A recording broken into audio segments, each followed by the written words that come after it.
जय गुरुजी। शुक्राना गुरुजी। गुरुजी आपका बहुत बहुत शुक्राना गुरुजी। संगत जी आपका भी बहुत बहुत शुक्राना। संगत जी क्या आप सब सुन पा रहे हैं मेरे को? जय गुरुजी। गुरुजी का सत्संग करना, गुरुजी के सत्संग को शेयर करना, समझो आपको बहुत बड़ी सेवा मिली है। ये सेवा हर किसी के नसीब में नहीं होती। गुरुजी ने आज मुझे इस सेवा का हुक्म दिया है। पहले ये सेवा खुशबू आंटी को दी थी, पर उनके घर शगुन आंटी को दी थी। उनके घर में कुछ दुखद दुर्घटना हो गई, इस वजह से वो ये सत्संग शेयर नहीं कर पाई। तो गुरुजी ने ये मौका मुझे दिया। शुक्राना गुरुजी। गुरुजी आपका बहुत बहुत शुक्राना। संगत जी हम जितने शुक्राने करें इस जिंदगी में उनके लिए उतने ही कम है। और हमारी तो जिंदगी ही सुबह जब होती है तो गुरुजी से शुरू होती है, और रात भी जब हम सोते हैं तो गुरुजी का नाम ही लेकर सोते हैं। गुरुजी आपका बहुत बहुत कोटि कोटि शुक्राना। संगत सत्संग शेयर करने का शुक्राना गुरुजी। गुरुजी से जुड़े हुए मुझे बहुत ज़्यादा टाइम नहीं हुआ, 5 या 6 साल ही हुए हैं, लेकिन मेरा ये उनका जो रिश्ता अब बना है, मुझे लगता है पता नहीं मैं कितने जन्मों जन्मों से उनको जानती हूँ। वो हमेशा मेरे अंग संग, मेरे हर सुख में, मेरे हर दुख में वो मेरा हाथ पकड़ के हैं। गुरुजी आप सदा इसी तरीके से सदा मेरा हाथ पकड़े रखना, सबका हाथ पकड़े रखना गुरुजी। और गुरुजी सबसे पहले मैं आपको शुक्राना इस बात का करना चाहती हूँ कि इस महामारी में जो आपने हमें इन कष्टों से बचाया है, इस दुख से बचाया है गुरुजी, आपका बहुत बहुत शुक्राना गुरुजी। संगत जी सबसे पहले मैं ये बताना चाहती हूँ कि मैंने गुरुजी को कैसे जाना, कैसे समझा कि ये गुरु हैं। मैं इनके बारे में कुछ नहीं जानती थी। मुझे नहीं पता था कि ये गुरुजी हैं, ये कहाँ के हैं। हाँ, मुझे फेसबुक में जब मैं बैठती थी तो मुझे इनकी फोटो आती थी और ये बड़े अट्रैक्टिव लगते थे, और मैं देखती थी ये कौन है, इतने सुंदर सुंदर इन्होंने चोले पहने हुए हैं, बड़ा ही इनके माथे पे तेज है। इनको देखती थी, घंटों निहारती रहती थी। फिर उसके बाद चलो अगली सुबह हो जाती थी। मेरी आदत है कि मैं शाम को अपनी कॉलोनी के पार्क में सैर करने जाती हूँ। मैं एक दिन अपनी कॉलोनी में पार्क में सैर करने गई। वहाँ पे एक कविता आंटी नाम की लेडी मुझे मिली, और उन्होंने मुझे गुरुजी के बारे में बताया कि यहाँ गुरुजी का मंदिर है। मैं आगरा से बिलोंग करती हूँ। देवनगर में भाटिया अंकल ने गुरुजी का मंदिर बनाया है। भाभी आप कभी गए हो वहाँ पे? मैंने कहा नहीं, हमारे घर वाले गुरुओं पे विश्वास नहीं करते, वो नहीं जाने देते। वो कहते हैं कि नहीं, अपने घर पे ही हो, ठीक हो। कहते नहीं, आप एक दिन जरूर जाना। आप जब वहाँ जाओगे तो पता नहीं आपको वहाँ पे जाके क्या मिलेगा और क्या नहीं, मैं आपको नहीं बता सकती। मेरे मन में वहाँ जाने की इच्छा बड़ी बड़ी जागृत हो गई कि नहीं, मुझे जाना है। मुझे किसी तरीके से बिना घर में बोले मुझे उस मंदिर में जाना है और दर्शन करने हैं। अब मैंने एक आंटी को किसी तरीके से बोला कि मुझे भी अपने साथ मंदिर ले चलना, मैं वहाँ जाना चाहती हूँ। आप बिलीव नहीं करोगे, आज भी मेरे रोंगटे खड़े हो रहे हैं। जब मैं मंदिर के अंदर, जब मैंने दाखिला लिया और मैंने जो चारों तरफ गुरुजी की स्वरूप, उनके दर्शन को देखा, मुझे लगा पता नहीं मैं किस स्वर्ग में आ गई हूँ। इतने नजदीक होते हुए गुरुजी, मैं इनके मंदिर में पहले कभी क्यों नहीं आई। मैं वहां बैठी रही, मेरा उठने का मन नहीं किया। मुझे ऐसे लगा मैं यहाँ से जाऊं ही नहीं, बस गुरुजी को निहारी जाऊं। अब आंटी पूनम आंटी से मैंने एक छोटी सी फोटो ली, स्वरूप लिया गुरुजी का, और मैं घर पे लेके आई और मैंने अपने बेडरूम में रख दिया। अब मेरे अंकल वो रात को आए और उन्होंने गुरुजी के स्वरूप को देखा और कहने लगे ये किसका स्वरूप है। मैंने कहा ये गुरुजी का है, ये बहुत ही पता नहीं इनके अंदर क्या ऐसा तेज है कि मेरा मन करता है मैं इनको हर समय देखती रहूं। वो मुझे डांटने लग गए और कहने लगे कि तुम्हें पता है कि हम नहीं मानते, तुम इतना ज़्यादा इन चीज़ों में घुसना मत। मैंने गुस्से में आके गुरुजी के स्वरूप को एक बंद जगह पे रख दिया। दूसरे दिन जब मेरे अंकल फिर रात को आए और उनकी जो निगाह है वो वहाँ पे गई जहाँ पे मैंने स्वरूप रखा हुआ था। उन्होंने देखा वहाँ स्वरूप नहीं पड़ा हुआ। उन्होंने मुझे बोला, नीलम आंटी ये आपने यहाँ से स्वरूप क्यों हटा लिया? मैंने कहा नहीं, आपको पसंद नहीं है, मैं नहीं रखूँगी, मुझे वो काम करना नहीं है जो आपको पसंद नहीं हो। उन्होंने कहा नहीं नहीं, तुम जहाँ से रखा था कल तुम वहीं रख दो। मैंने बड़ा, मेरा मन खुश हो गया कि ये इतनी जल्दी मान जाएंगे। मैंने स्वरूप रख दिया। उसके बाद संगत जी आप विश्वास नहीं करोगे ना, मैं कभी मंदिर गई, बस मैं उस स्वरूप में बैठ के घंटों उनको उनके मंत्र जाप करती थी, उनका नाम लेती थी।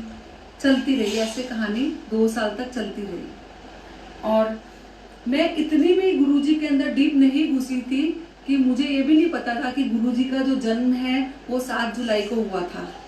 मेरे बेटे की शादी पक्की करी मैंने और कोइंसिडेंस 7 जुलाई को शादी की डेट निकली और गर्मी के भी बड़े दिन थे।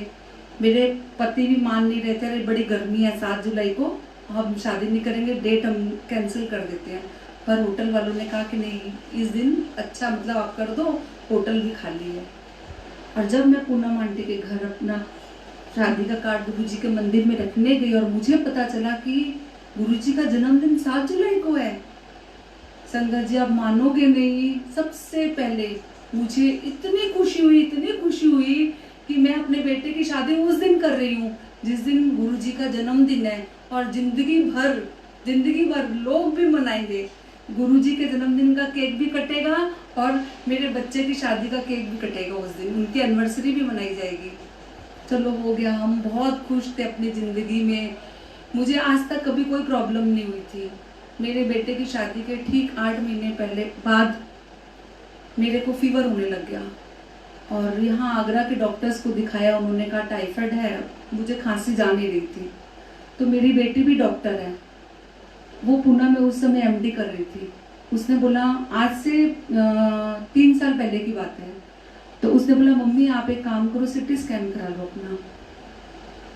मैंने कहा नहीं बेटा, मुझे ना घबराहट सी होती, मैं अपना सिटी स्कैन नहीं कराऊंगी। कहती नहीं आप करा लो, कल को कोई प्रॉब्लम ज़्यादा हो जाए, नहीं आप करा लो। सिटी स्कैन हम करा के यहाँ डॉक्टरों को दिखाया, उनको कुछ समझ नहीं आ रहा था। फिर मेरी बेटी ने फोर्टिस के एक पल्मोलॉजिस्ट हैं, उनका नंबर दिया और बोला मम्मी आप वहाँ जाओ, वो बहुत अच्छे डॉक्टर हैं। हम उधर गए, डॉक्टर साहब ने बोला ऐसा है कि इनको थोड़ा इन्फेक्शन हो गया लंग्स में, लेकिन आप इनका ध्यान रखना, ये कभी इन्फेक्शन आगे जाके ना हो, क्योंकि अभी तो ठीक है लेकिन आगे नहीं होगा, अच्छा नहीं होगा। मैंने 10-15 दिन दवाई खाई, मैं ठीक हो गई। 6 महीने और बीत गए। 6 महीने बाद जनवरी का महीना था, बहुत ठंड थी और मेरी तबीयत फिर से बहुत ख़राब हो गई।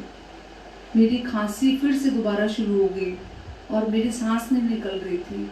तो मुझे मेरे हस्बैंड फटाफट फोर्टिस हॉस्पिटल उसी डॉक्टर के पास ले गए। उन्होंने जैसे ही मेरा थोड़ा चेकअप किया, उन्होंने कहा पहले इनकी ब्रोंकोस्कोपी होगी, उससे पता चलेगा कि इनको क्या प्रॉब्लम है। वो भी हो गई। कहने लगे इन्फेक्शन बहुत ज़्यादा है, समझ नहीं आ रहा किस चीज़ का इन्फेक्शन है।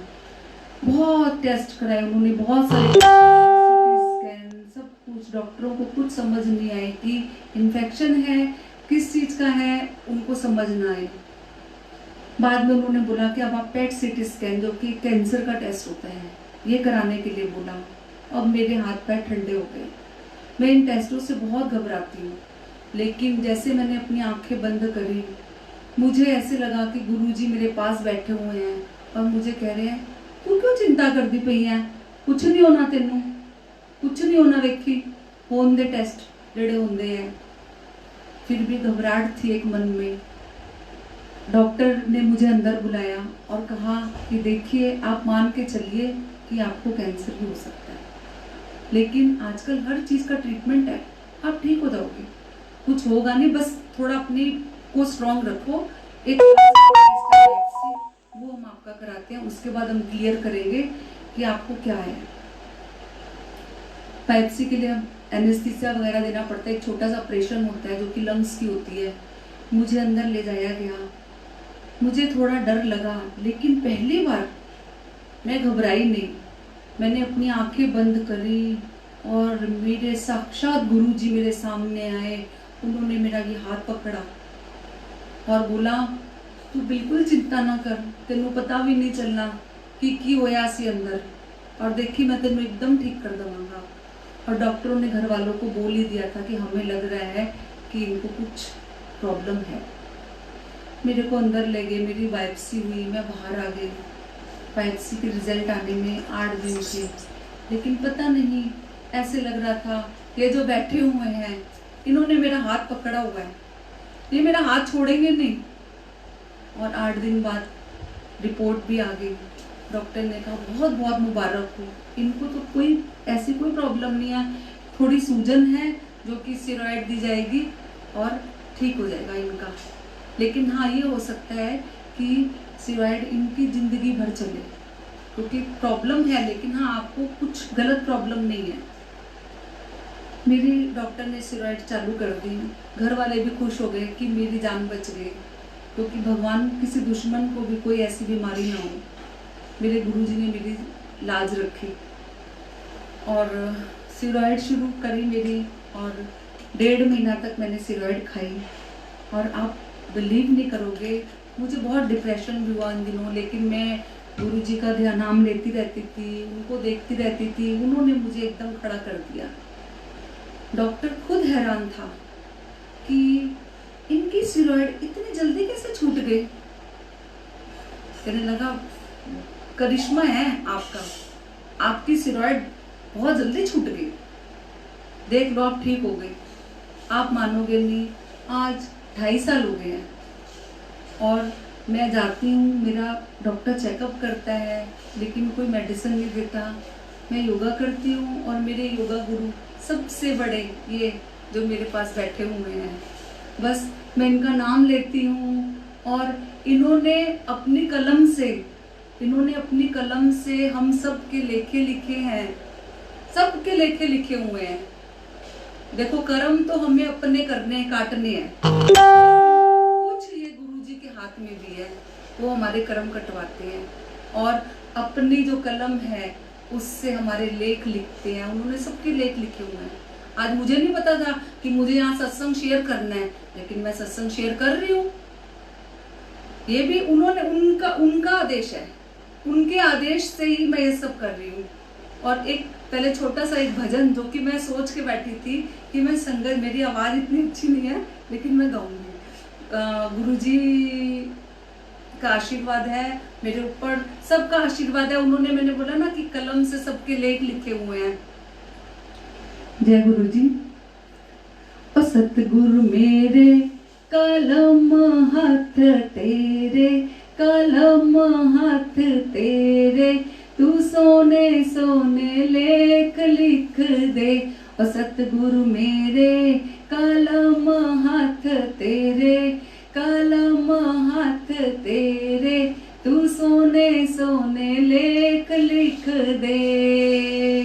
हत्था च लिख दे सेवा गुरां दी, हत्था च लिख दे सेवा गुरां दी, सेवा गुरां दी, सेवा संतां दी।